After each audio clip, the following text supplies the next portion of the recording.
So there are a couple of papers that just came out, and I just want to talk about two of them.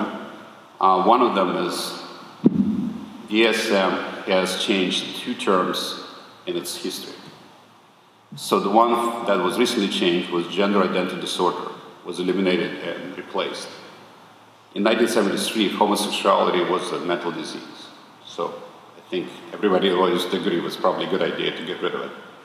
So is PTSD the next term that needs to be changed? So that's why it's the pin I'm wearing. I'm trying to change that. So the term was originally designed by Dr. Frank Ackberg.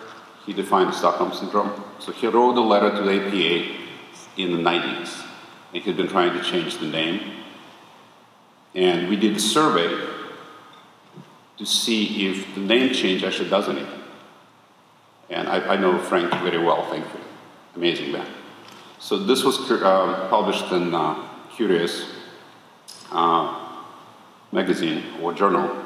And basically we found that most people would agree that if you change the name from PTSD to PTSI, the stigma will be dissolved, especially in the military. And then they will get treated.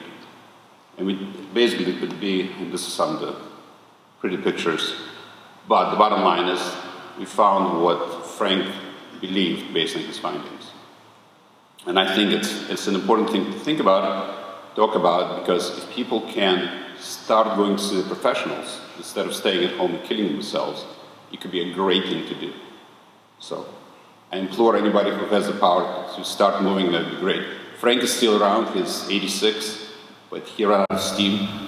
So he kind of gave the baton to me, a non-psychiatrist.